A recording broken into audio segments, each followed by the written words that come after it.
அன்புக்குரிய அல்லாஹ்வின் நல்லடியார்களே, அன்பின் இஸ்லாமிய சகோதரர்களே, எம்முடைய ஷரியாத், எம்முடைய மார்க்கம் அழகான முறையில் வழிகாட்டி தந்திருக்கிறது. எங்களுடைய வார்த்தைகளை கூட கவனிக்க வேண்டிய, பாதுகாக்க வேண்டிய சந்தர்ப்பத்தை இஸ்லாம் சொல்லித் தருகிறது. அடுத்தவர்களை சபித்தல், அடுத்தவர்களுக்கு பதுவா செய்தல் என்ற வார்த்தைகள் எங்களோட வாயிலிருந்து வரக்கூடாது. ஒரு முஃமினுடைய பண்பு இது கிடையாது என்பதுதான் அன்பு நபி ஸல்லல்லாஹு அலைஹி வஸல்லம் சொன்ன நிலைப்பாடு.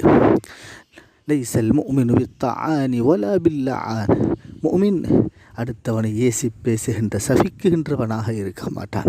அன்புக்குரியவர்களே, மனிதர்களை சபிப்பது மட்டுமல்ல, ஏனைய அல்லாஹுடைய படைப்புகளையோ அல்லாஹ் ஏற்படுத்துகின்ற சந்தர்ப்பங்களையோ சபிக்கக்கூடாது என்பதில் இஸ்லாம் ரொம்ப கவனம் செலுத்தியிருக்கிறது.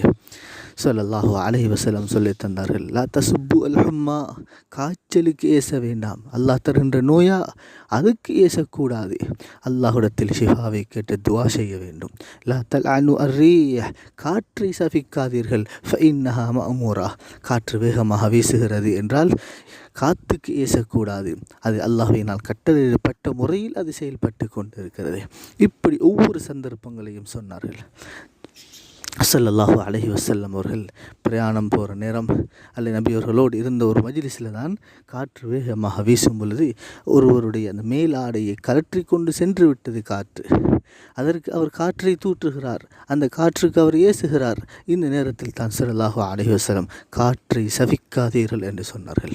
காற்றை தூற்றக்கூடாது, காலத்தை ஏசக்கூடாது, மற்றவர் நபர்களை, அல்லாஹுடைய படைப்புகளை எந்த காரணம் கொண்டும் சபிக்க முடியாது.